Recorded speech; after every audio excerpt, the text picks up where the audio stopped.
নমস্কার। ইন্ডিয়ান মঙ্কস পেজে আজকে বেদান্ত সাধনার 14 নম্বর চিঠির আলোচনায় সবাইকে স্বাগত। এই চিঠিটি ভগবানের গুরুদেব স্বামী পবিত্রানন্দজি ভগবানকে লিখে পাঠিয়েছিলেন এবং আজকের আলোচনার যেটা মূল বিষয়বস্তু যে আত্মজ্ঞান একটা ক্ষণের ব্যাপার।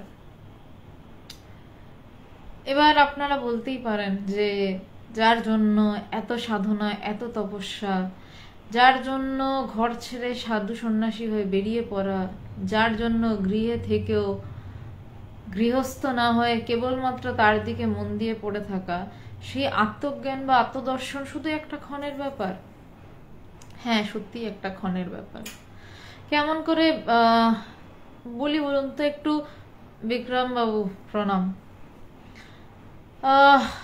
আপনি ধরুন পরীক্ষায় WBCS পরীক্ষা বা ধরুন IPS বা IAS যে কোনো বড় পরীক্ষা আপনি পড়ছেন, 7 বার দিচ্ছেন, 8 বার দিচ্ছেন, হচ্ছে না। 9 বারের পরীক্ষা দেওয়ার বেলায় হয়তো দেখলেন আপনি IPS হিসাবে সিলেক্টেড।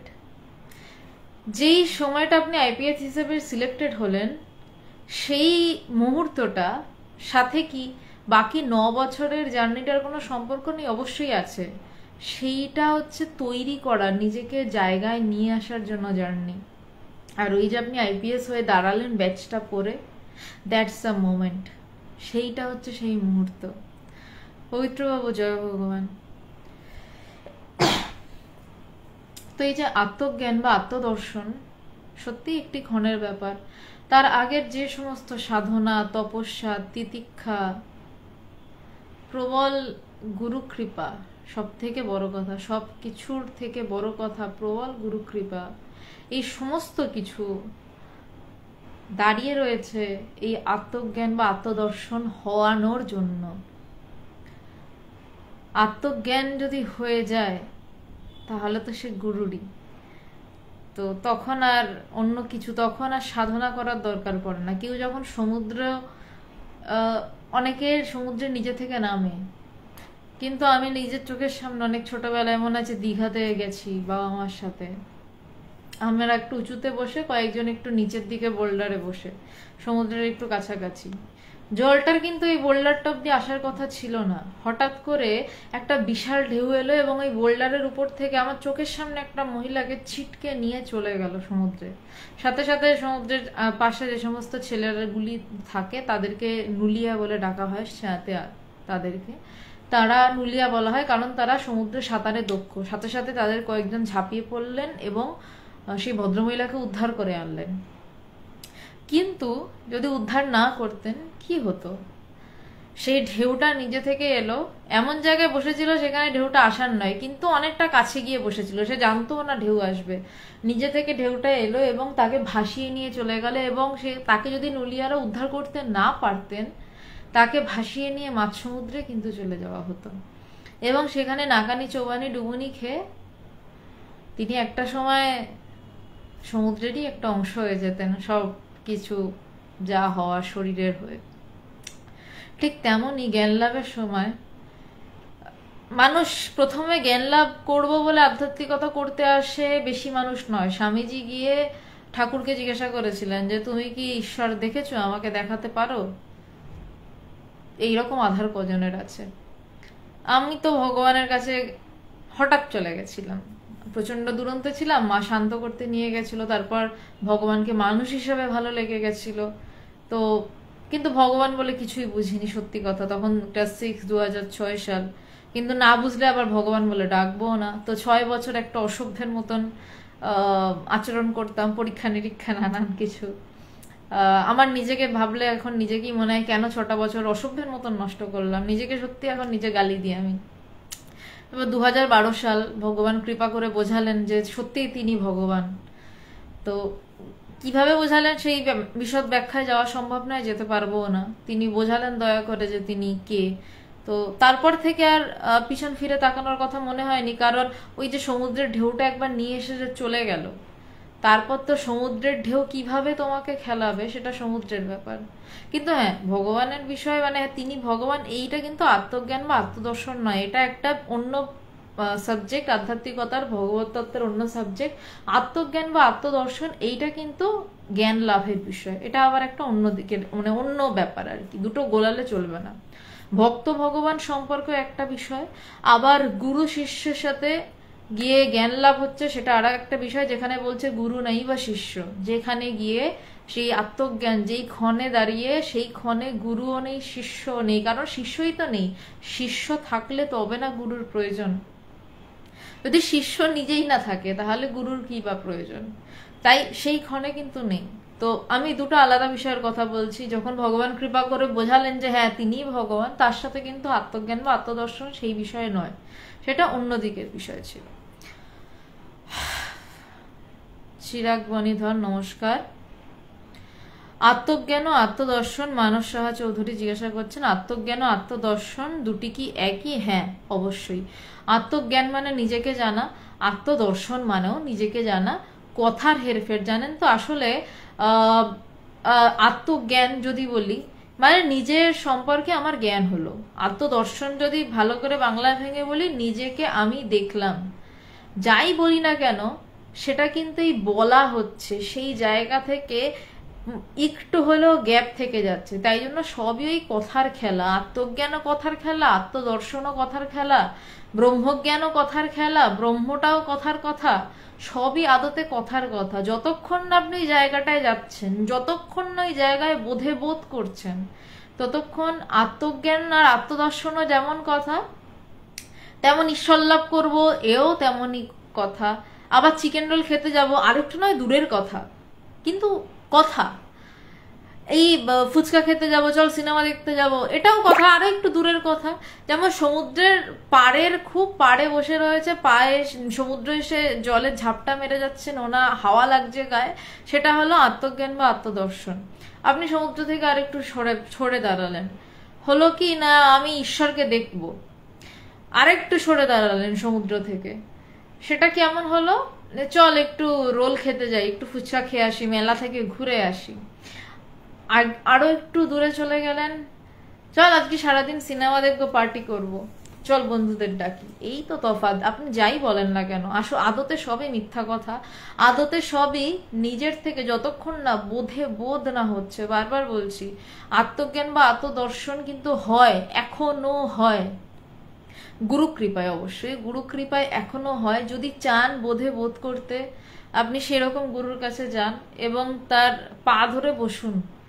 যে এবং মানে পা ধরে বসুন মানে ফিজিক্যালি তো বটেই, মেন্টালিও সবসময় গুরুকে মানে গুরুর কাছে প্রার্থনা করুন আপনার যেন আত্মদর্শনের জন্য ব্যাকুলতা আসে। সেই যে বোধে বোধ হওয়াটা, সেইটাই আসল। আর এরকম ভাবে লিখবেন না মানস সাহা চৌধুরী যে কৃপাপূর্বক, আমি কৃপাপূর্বক বলার কেউ নই, তিনি কৃপা করে আমাকে দিয়ে যদি কিছু বলান তাহলে সেটুকু লাভ, এর বাইরে নয়। আমাকে কৃপাপূর্বক এইভাবে বলবেন না, আমি এই গোত্রেই পড়ি না।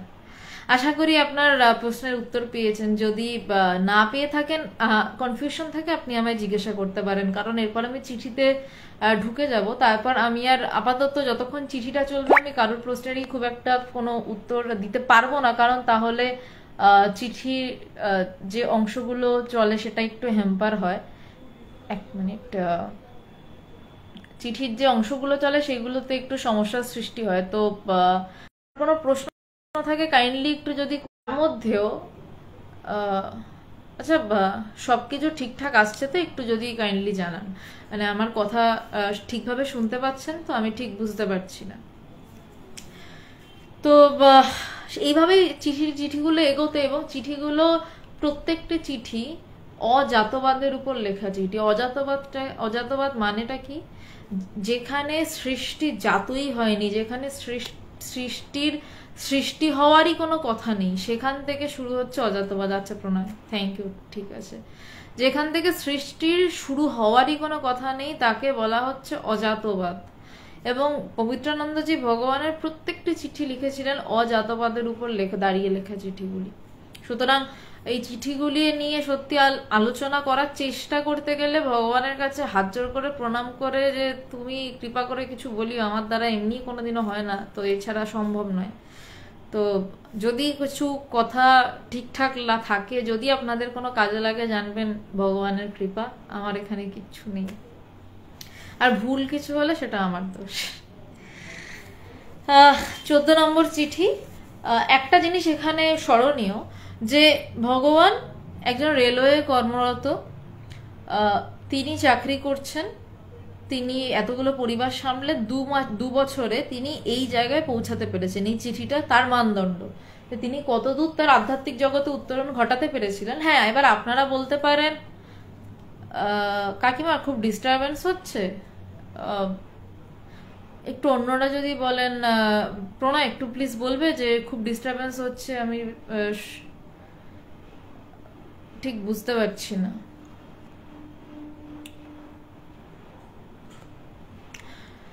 মাঝে মাঝে নেট, হ্যাঁ বৃষ্টির জন্য নেট মাঝে মাঝে একটু তো সমস্যা করছে। ঠিক আছে, আমি ওয়াইফাই অ্যান্ড বাড়ির পার্সোনাল নেট দুটোই অন রাখলাম, এবার দেখি ডিস্টারবেন্স হলে একটু বলো। আচ্ছা, আসছে। তো চিঠিটি শুরু হচ্ছে শ্রী রামকৃষ্ণ শরণাঙ্গ, যেটা বলছিলাম যে 2 বছরের মধ্যে এই জায়গায় কিন্তু যাওয়া যায়। এবার আপনারা হয়তো বলতে পারেন যে উনি ভগবান, উনি পেরেছেন, আমরা কেন পারবো না? এটা কোনো কথা নয়। তাহলে তো তাকে আদর্শ বানিয়ে দেয়ালে শুধু জাস্ট টাঙিয়ে দেওয়া হলো। ভগবান এটা কখনো পছন্দ করেন না। হ্যাঁ প্রণয়, কন্টিনিউ করছি। ভগবান আমাদেরকে সবসময় বলেন যে আমাকে আদর্শ বানিয়ে দেয়ালে টাঙিয়ে দিস না কিন্তু তোরা কিন্তু আমার মতন কিছুটা হলেও হওয়ার চেষ্টা কর। ভগবান একটা কথা আমাদেরকে প্রায় বলেন যে বাপ কা বেটা সিপাহী কা ঘোড়া কুছ নেই হ্যায় তো থোড়া থোড়া। এটা পবিত্রানন্দজি ভগবানকে একটা চিঠিতে লিখেছিলেন যে বাপ কা বেটা, বাপের ছেলে, আর সিপাহী কা ঘোড়া, সিপাহীর যে ঘোড়া, কিছু তো থোড়া থোড়া তার মধ্যে থাকবেই। বাপের গুণ ছেলের মধ্যে, সিপাহীর গুণ সিপাহীর ঘোড়ার মধ্যে কিছু তো থাকবে। তো যদি কেউ ব্রহ্মজ্ঞান লাভ করতে চান, তো পরিষ্কার ভাষায় বলছি ব্রহ্মজ্ঞান লাভ করা যায় যদি আপনার চেষ্টা থাকে। আপনি অবশ্যই গুরু খুঁজে পাবেন এবং আপনার জ্ঞান লাভ হবে, এর বাইরে আর কোনো কথা নেই। আমি বলছি না যে জ্ঞান লাভ ভগবান শুধু করেছিলেন সেই 1984 সালে, বা জ্ঞান লাভ অন্য কেউ করেছে, আপনি পারবেন না, আপনি শুধু বসে বসে শুনেই যাবেন সারা জীবন, না একদম নয়। শুধু পড়েই যাবেন সারা জীবন, না একদম নয়। আপনিও বোধ করতে পারেন, আপনিও বোধ করতে পারেন যে আপনিও ভগবান। আপনি যে ভগবান ছাড়া অন্য কিছু নন। আপনি যে নিজেকে একটা 2 হাত আর 2 পাওয়ালা মানুষ ভেবে গর্বিত হয়ে লাফালাফি করছেন, এই গর্বটা আপনার যথাসম্ভব তাড়াতাড়ি শেষ হয়ে বোধ হোক যে আপনি ভগবান, আপনার মধ্যেই সেই সত্তা রয়েছে। তো সেই জায়গায় যেতে পারে মানুষ। তো আমি চিঠিটায় ঢুকছি, আর যার যা প্রশ্ন আমি সব উত্তর দেবো, চিঠিটা শুধু শেষ হোক। শ্রী রামকৃষ্ণ শরণাং। পবিত্রানন্দজি এবং ভগবান দুজনেরই ইষ্ট ঠাকুর শ্রী রামকৃষ্ণদেব। তো প্রত্যেকটা চিঠির শুরুতেই রয়েছে শ্রী রামকৃষ্ণ শরণাং, এবং শেষ চিঠিতেও পবিত্রানন্দজি শ্রী রামকৃষ্ণ শরণাং দিয়েই চিঠি শেষ। পুরুলিয়া 8/9/80। কল্যাণ ভজন এসো প্রিয়।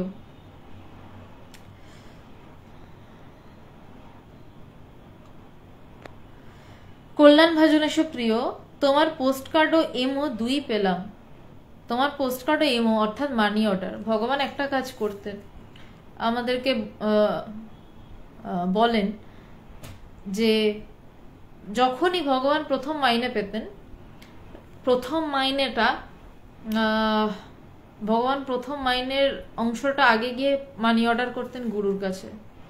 এবং ভগবানের একটা অদ্ভুত স্বভাব বরাবর ভগবানের রয়েছে, ভগবান মাসের 1 তারিখে সবার সবকিছু ক্লিয়ার করতেন, যার যা টাকা পাওয়ার কথা। তার মধ্যে সর্বাগ্রে ভগবান যা করতেন, ভগবান মাইনে পেতেন, প্রথম টাকা গিয়ে গুরুর নামে মানি অর্ডার করতেন, যেটুকু তার সামর্থ্য তিনি তাই করতেন, কিন্তু করতেন। তার নিষ্ঠাটা আসল, কত টাকা পাঠাচ্ছেন দ্যাটস নট দ্য ফ্যাক্টর, তার নিষ্ঠাটা আসল। যে তিনি প্রথম টাকা পেয়ে প্রত্যেক মাসে প্রথম কাজ কি করছেন না, গুরু চিন্তা করছেন। প্রথম ভাবছেন না আমার সংসারের এই কাজটা পূরণ করতে হবে, প্রথম যেটা করছেন সেটা হচ্ছে গুরুর নামে গিয়ে মানি অর্ডার করছেন। তার মানে তার নিষ্ঠাটা কোথায়, তার গুরুর প্রতি ভালোবাসাটা কোথায়, এই জায়গাটার কথা বলার চেষ্টা করছি আমি। টাকা পাঠানোটা বিষয় নয়, বিষয়টা হচ্ছে নিষ্ঠাটা, ভালোবাসাটা, মনটা।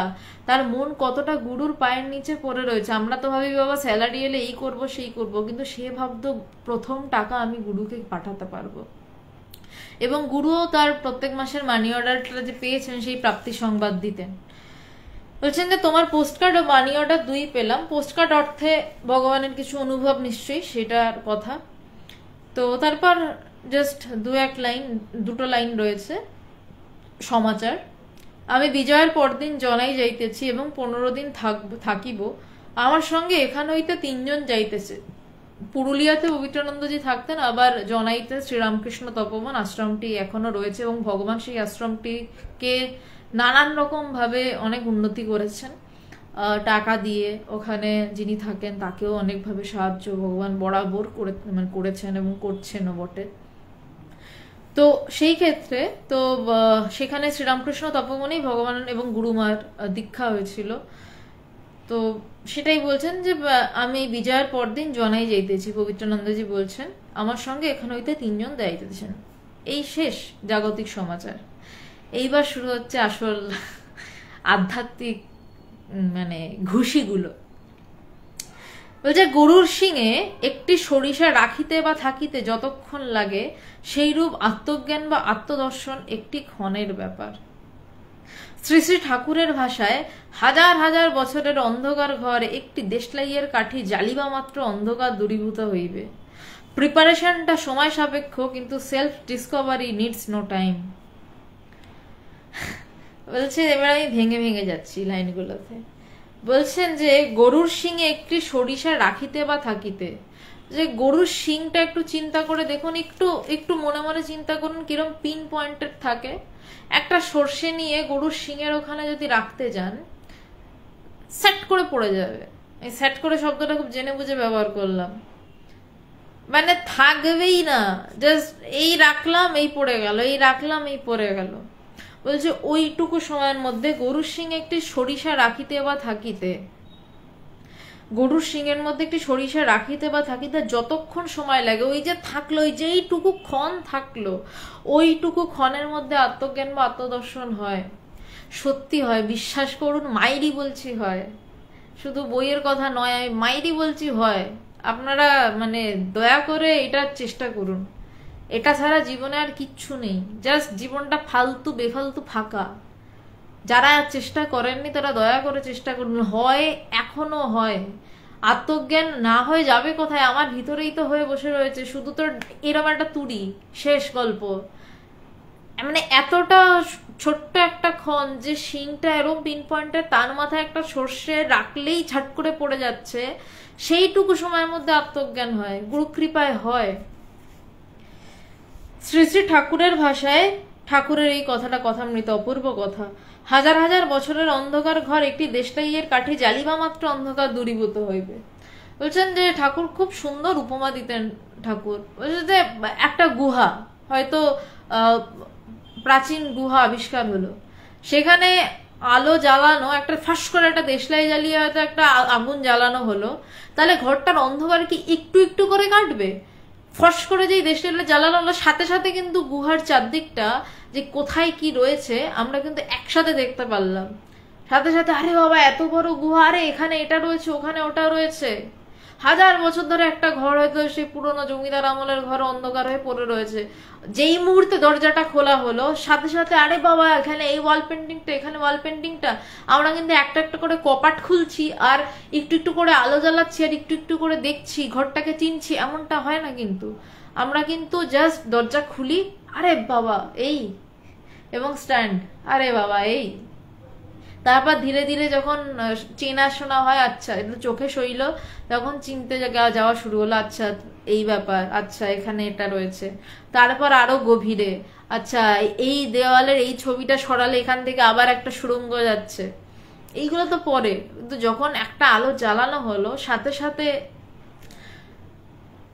সাথে সাথে সেই বিষয়টা, সাথে সাথে সেই বোধটা, তো সেই একটু একটু করে বোধ হয় না, একবারে বোধ হয়, একটা মুহূর্তের মধ্যে ঝাট করে বোধ হয়ে যায়। বলছেন যে পবিত্রানন্দজি লিখছেন, প্রিপারেশনটা সময় সাপেক্ষ, প্রস্তুতিটা সময় সাপেক্ষ। এই ধ্যান ধারণা করছি, সাধু সঙ্গ করতে হচ্ছে, ধ্যান করতে হচ্ছে, বই পড়তে হচ্ছে, মনের দিকে তাকিয়ে বসে থাকতে হচ্ছে, বা জ্ঞান লাভের জন্য চেষ্টা করতে হচ্ছে, জ্ঞান লাভের জন্য পাগল হতে হচ্ছে, গুরুর কাছে গিয়ে প্রার্থনা করতে হচ্ছে, কোনো কোনো সময় চোখের জল নাকের জল এক করে কাঁদতে হচ্ছে। স্বামী বিবেকানন্দের মতন আধারকেও কাঁদতে হয়েছিল, ঠাকুরকে গিয়ে বলছে যে আমার কবে হবে। আমার পুরো লাইনটা মনে রয়েছে, আমার এমন লেগেছিল কথাটা ভিতরে। ঠাকুরকে গিয়ে প্রায় মানে কাঁদতে কাঁদতে বলছে আমার কবে হবে ঠাকুর, সবার তো হয়ে যাচ্ছে। তখন কাশীপুর উদ্যানবাটিতে ঠাকুরের গলায় ক্যান্সার, কি মর্মান্তিক অবস্থা সেই সময়। তখন ঠাকুর বলছে হবে খন, আমার শরীরটা একটু সুস্থ হোক। তখন স্বামীজি বলছেন যে তুমি যদি আর সুস্থ না হও, কি ভয়ঙ্কর তার চাওয়া, কি সেই জন্যই যে স্বামী বিবেকানন্দ, কি ভয়ঙ্কর তার চাওয়া। সে বলছে, সে বুঝতে পারছে যে যদি এটা না হয় আমার সব বৃথা, আমার সব শেষ হয়ে যাবে, আর সেটা ঠাকুরই দিতে পারেন। সেটা স্বামীজি বুঝতে পেরেছিলেন। এবং আমরাও আসলে জানি যে যদি জ্ঞান লাভের বিষয় হয়, সেটা ভগবানের পক্ষে দেওয়া সম্ভব ছিল, মানে দেওয়া সম্ভব, অন্য কারোর পক্ষে দেওয়া কোনোদিন সম্ভব নয়। স্বামীজি ঠাকুরের কাছে গিয়ে কেঁদে পড়লেন। তো তখন ঠাকুর বললেন যে, ঠাকুর তো ওরকমই ভাষা বলতেন যে যে যখন স্বামীজি বলছেন যে যদি আর সুস্থ না হও, তখন ঠাকুর বলছেন শালা বলে কি। এবং তার কিছুদিনের মধ্যেই স্বামীজি নির্বিকল্প সমাধি কাশীপুর উদ্যানবাটিতে।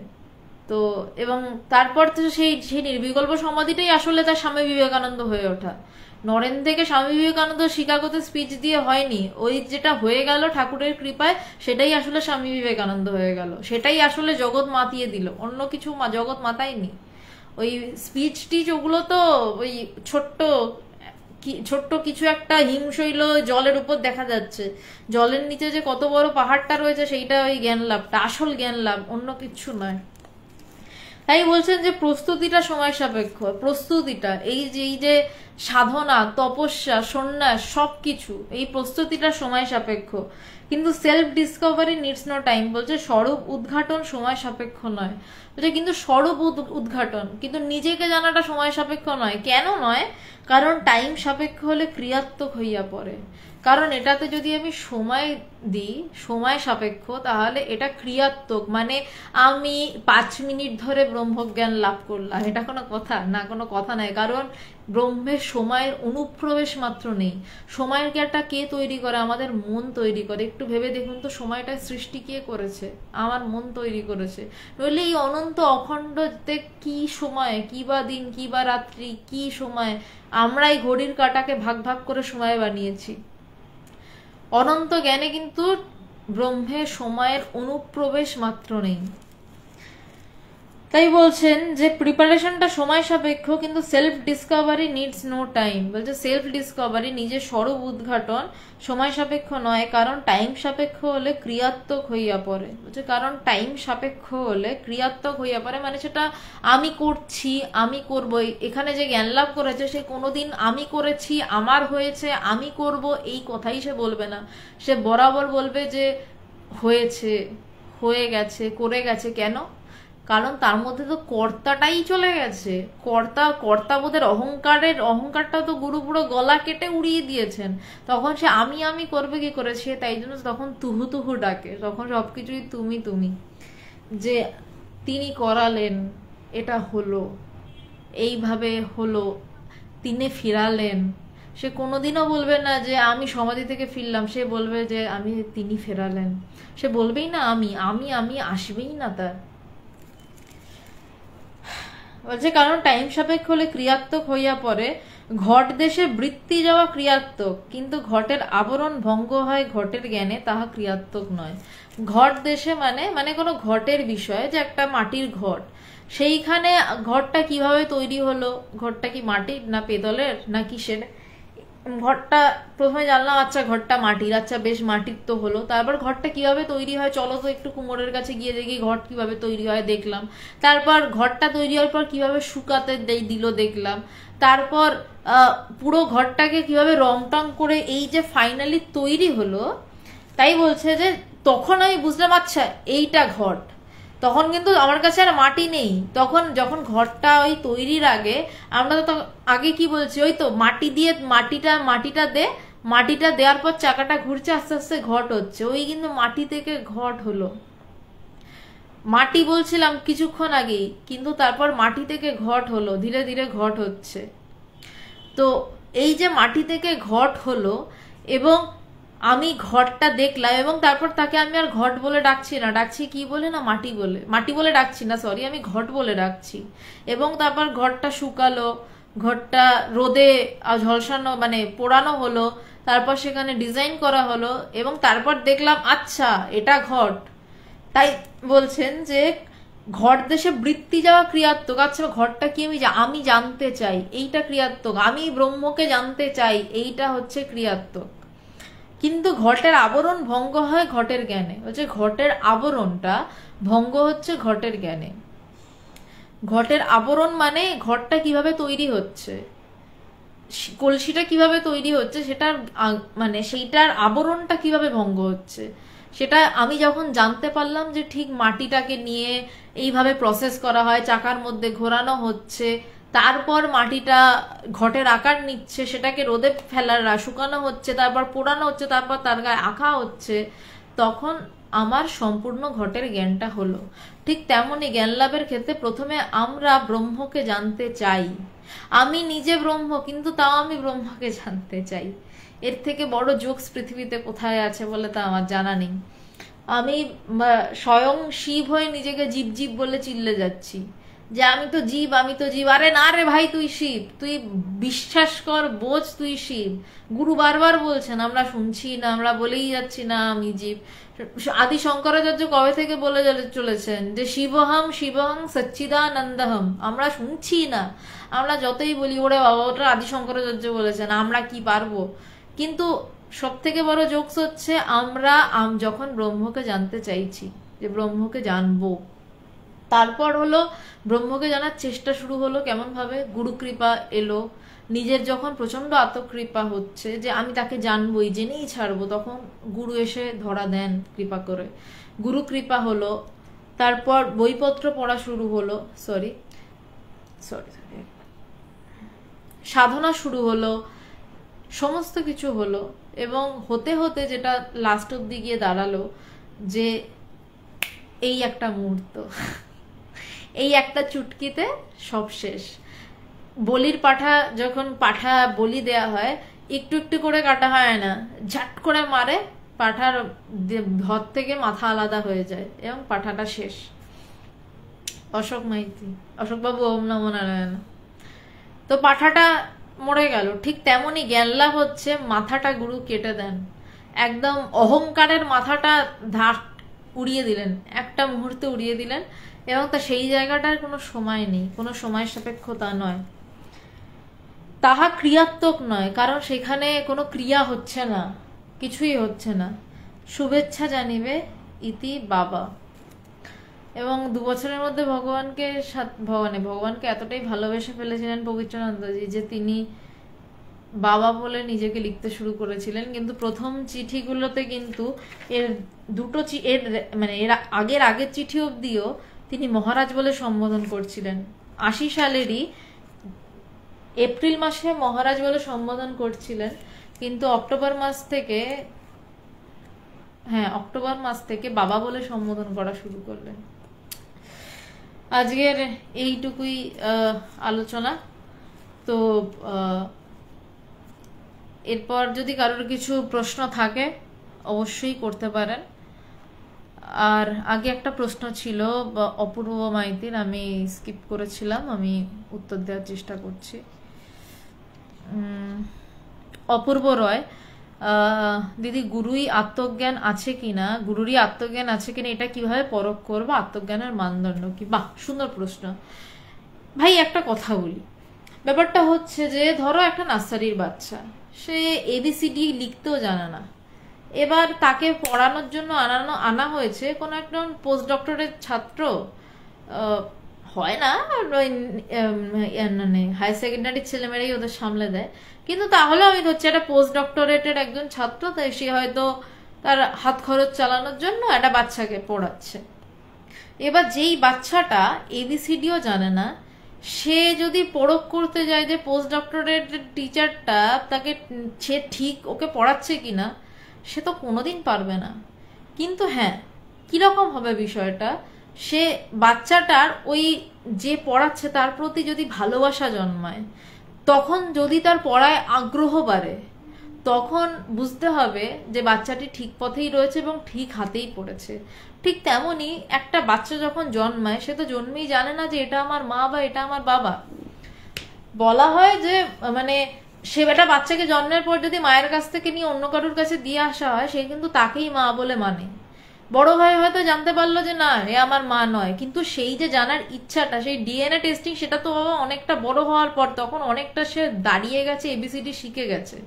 তেমনই শিষ্য তখনই গুরুকে, শিষ্য আসলে গুরুকে না কোনোদিনই বুঝতে পারে না, কারণ গুরু তো বরাবরই একটা জায়গায় দাঁড়িয়ে থাকেন। কিন্তু হ্যাঁ, শিষ্য গুরুকে কেমন ভাবে চিনতে পারে যে এই মানে গুরুর আত্মজ্ঞান অবশ্যই আছে কিনা, শিষ্যের একটা গুরুর প্রতি টান তৈরি হয়, একটা ভালোবাসা তৈরি হয়, একটা অদ্ভুত ভালো, মানে যেমন ভগবানের কথা আমি বলছি, ভগবান যখন পাগলের মতন গুরুকে খুঁজছেন যে কে আমার গুরু হতে পারেন, ভগবান স্বামী ভূতেশানন্দজিকে চিঠি লিখেছিলেন, ভূতেশানন্দজি নিজে সেই চিঠির প্রত্যুত্তর দিয়েছিলেন, কিন্তু কোন একটি কারণে ভগবান যেতে পারেননি দীক্ষার দিন।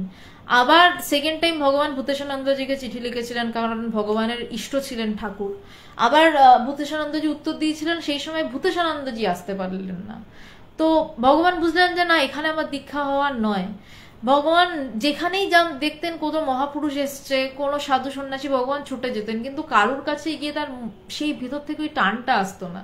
কিন্তু পবিত্রানন্দজিকে ভগবান যেদিন প্রথম দেখলেন, যে জনাই আশ্রমে যখন ঢুকছেন, দেখছেন যে একজন লম্বা চেহারার এক দুর্ধর্ষ দেখতে সাধু দু হাত বাড়িয়ে ডেকে বলছেন এসো এসো, ভগবান ওই যে দেখে একটা এমন ভালোবাসায় পড়ে গেলেন। কিন্তু তো তার আগে প্রচুর তীর্থে সাধুদের কাছে খুঁজে বেরিয়েছেন গুরুকে, কিন্তু তারা হয়তো অন্য কারোর জন্য খুব ভালো গুরু, কিন্তু তার জন্য যে গুরু, আমাদের সবারই গুরু কিন্তু নির্দিষ্ট, আমাদের কে গুরু হবেন সেও নির্দিষ্ট। সেই গুরুকে দেখা মাত্রই তার ভিতর থেকে বলে উঠলো এই আমার গুরু। প্রথমে গুরুর আত্মজ্ঞান আছে কিনা এটা শিষ্য কোনোদিনও বুঝতে পারবে না, কারণ শিষ্যের যতক্ষণ না আত্মজ্ঞান হবে, সে কিভাবে বুঝবে গুরুর কি আছে বা না আছে। শিষ্যকে গুরুকে পরীক্ষা যদি করতে চায়, করতে হবে। সেই পরীক্ষাটা কি না, গুরুর সাথে সঙ্গ করতে হবে, গুরুর সাথে কথা বলতে হবে। গুরুকে চাইলে প্রশ্ন করো, যত খুশি প্রশ্ন করুন, কিন্তু তারপর একটা সময় দেখতে হবে যে ভিতর থেকে গুরুর জন্য ভালোবাসা আসছে, গুরু যা বলবে আমি তাই করতে পারবো। যদি এইটা হয়, তাহলে তবে গিয়ে দীক্ষা নাও বা তবে তাকে গুরু বলে মানো।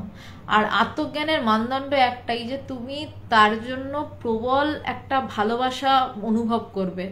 তুমি তার কাছ থেকে যে তোমার কোনো ক্ষতি হবে সেই রকম কিছু তুমি পাবে না অপূর্ব রায়, আপনি সরি সরি সরি ক্ষমা করবেন অপূর্ব রায়, তার থেকে যে আপনার কিছু ক্ষতি হতে পারে বিন্দুমাত্র এটা আপনার কাছে কখনই আসবে না। আত্মজ্ঞানের মানদণ্ড বলে আসলে কিছু হয় না, মানে এই মানদণ্ড শব্দটাই ভুল, কারণ যেখানে অনন্তের ইতি নেই সেখানে মানদণ্ড আবার কি।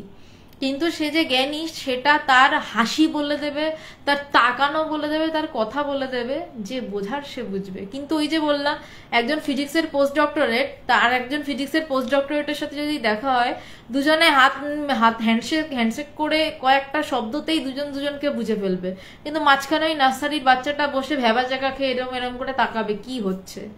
ঠিক তেমনই একজন আত্মজ্ঞানী আর একজন আত্মজ্ঞানীর হাসি দেখে, চোখ দেখে, কথার একটা শব্দও লাগে না, হাসি দেখেই বলতে পারে এ তো হয়ে গেছে। তো আত্মজ্ঞানের মানদণ্ড লাগে না, কারণ আত্মজ্ঞানই মানে যার অনন্তের শেষ নেই তার আবার মানদণ্ডই বাকি। অপূর্ব রয় আশা করি উত্তর পেয়েছেন, আর যদি কোনো প্রশ্ন থাকে করতে পারেন অবশ্যই।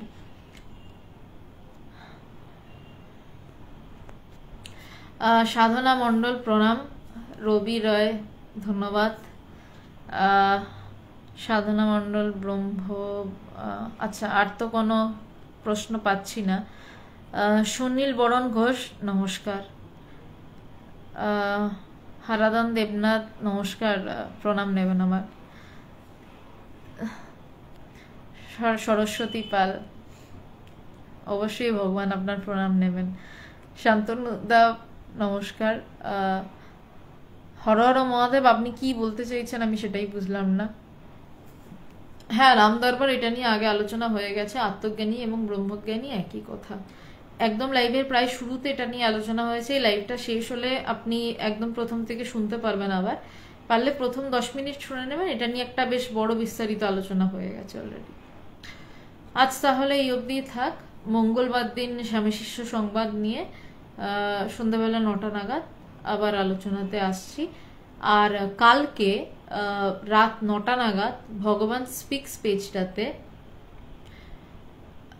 বলছি রুমিদি, ভগবান স্পিক্স আপনারা একটু সার্চ করবেন ইন্টারনেটে। ভগবান স্পিক্স বলে একটি পেজ রয়েছে এবং যেই পেজে ভগবানের নিজের সমস্ত কথাগুলো দেওয়া হচ্ছে এবং আমরা সেই কথাগুলো নিয়ে রিলস বানাচ্ছি। যেই সমস্ত কথাগুলো ভগবান আমাদের সাথে বলেন, যে সমস্ত ঘটনা ভগবানের সাথে ঘটে আমাদের, সেইগুলো নিয়ে নানান ছোট ছোট ভিডিও। এবং কাল থেকে আমি মানে রোববার করে প্রত্যেক রোববার সেই ভগবান স্পিক্স পেজটাকে আপনারা সবাই ফলো করে রাখুন। ভগবানের একদম নিজের মুখনিসৃত যে সমস্ত কথাগুলো সেইগুলো আপনারা পেয়ে যাবেন। ইন্ডিয়ান মংসে আপনারা পান, ভারতের সাধু সাধিকাতেও পান, কিন্তু ওখানে এভরিডে পোস্টিং করা হয় নিয়ম করে আর কি। এবং তার সাথে কালকে রাত 9টায় আমি ওই পেজে থাকছি এবং প্রত্যেক সপ্তাহেই রাত 9টা নাগাদ ভগবান স্পিক্স পেজ থেকে ভগবান সান্নিধ্য বলে একটি বই রয়েছে, অমূল্য রতন বৈরাগীর লেখা। তিনি ডায়েরির মতন করে বইটা লিখেছিলেন এবং সেই বইটা পড়লে আমি নিজে পড়ে প্রথমবার যখন পড়েছিলাম আমার মনে হয়েছিল যে ভগবান যেন আমার সামনে বসে। তো আমার মনে হলো যখন ওই পেজটা থেকে লাইভ নেওয়া শুরু হচ্ছেই ভগবান স্পিক্স থেকে, তাহলে ওই বইটা থেকেই নিই। যেই বইটা পড়ে আমার নিজের মনে হয়েছিল এই তো ভগবান আমি ভগবানের পায়ের নিচেই বসে রয়েছি। সুনীল বরণ ঘোষ ঠিক মতন জানতে পারছি না কবে কখন হয়, আপনাকে বলে দিচ্ছি, আপনি একটু চিন্তা করে নিন।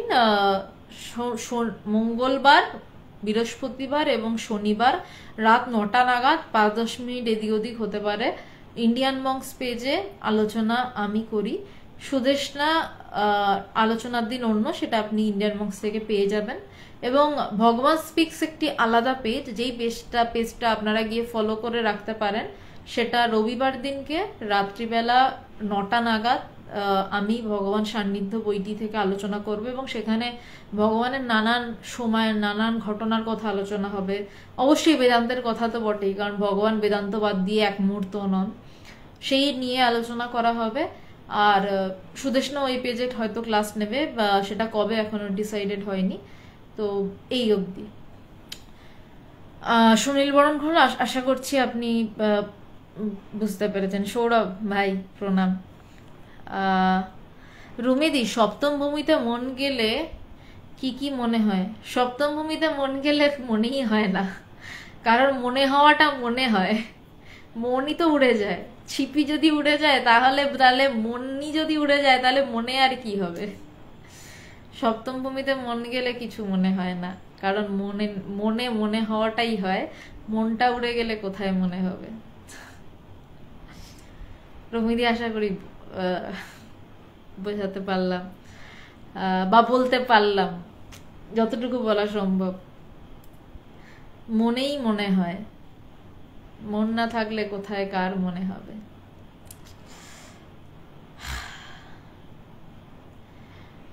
মানস সাহা চৌধুরী, একটি ছোট্ট প্রশ্ন আছে, তাহলে কি বারবার এই যাওয়া দর্শন করা জ্ঞান নিয়ে ফিরে আসে এটাই খেলা? না না, একদমই নয়। দর্শন করাও কিছু নেই, জ্ঞান নিয়ে যে ফিরে আসে, জ্ঞান নিয়ে ফিরে যদি তাকে পাঠিয়ে দেওয়া হয়, সে তা যদি ফেরত পাঠানো হয় তাহলে সে জীবনমুক্ত। সে মানে জীবিত অবস্থায় মুক্তির টেস্ট লাভ করবে, এবং সে যখন বিদেহ মুক্ত হবে, মানে তার যখন দেহ চলে যাবে, সে ব্রহ্মে লীন হয়ে যায়। কারণ মানে অনন্ত অনন্তেই লীন হয়। আর আদারওয়াইজ যাকে অবতারের পার্শ্বদ যারা, তাদের ক্ষেত্রে আপনার এই কথাটা খাটে যে বারবার আসা অবতারের সাথে, তারা সাগ্রহে অবতারের সাথে আসবেন বলেই আসেন, এবং জ্ঞান নিয়েই আসেন, এসে আবার খেলা খেলেন, যেন জ্ঞান লাভ হবে এই খেলাটা খেলেন এবং আবার ফেরত যান। এটা অবতার এবং তার পার্শ্বদের ক্ষেত্রে প্রযোজ্য, সাধারণ সাধকদের ক্ষেত্রে প্রযোজ্য নয়। মানসা চৌধুরী, রুমিদীপ, ঠিক আছে তো? আচ্ছা, আর কারোর কোনো প্রশ্ন আছে? আশা করি আজকে আর কারোর কোনো প্রশ্ন নেই। তো যদি থাকে তো করতে পারেন অবশ্যই। আপনারা পারলে জাস্ট পেজেসের জায়গায় গিয়ে ফেসবুকে ভগবান স্পিক্স আপনারা সার্চ করুন। ভগবান স্পিক্স, ভগবান উবাচ বলে একটি পেজ রয়েছে, সেই পেজটাকে ফলো করে রাখুন, এবং ওই পেজটা থেকে যারা ভগবানের বিষয়ে জানতে চান তারা সবকিছু পেয়ে যাবেন। ঠিক আছে রুমিদি, আমি তোমাকে পরে ফোন করে নেবো, আমার একটু সমস্যার মধ্যে যাচ্ছে, আমি তোমায় পরে ফোন করে নেবো রুমিদি, অনেকদিন কথাও হয় না তোমার সাথে। ঠিক আছে, আজকে তাহলে এই অবধি থাক। মঙ্গলবার দিন আবার ইন্ডিয়ান মঙ্কস পেজে আপনাদের সবার সাথে দেখা হচ্ছে রাত 9টায়। আর কালকে যারা ভগবান স্পিক্স পেজে জয়েন করবেন তারা জয়েন করবেন রাত 9টাতেই ভগবান সান্নিধ্য থেকে। নমস্কার।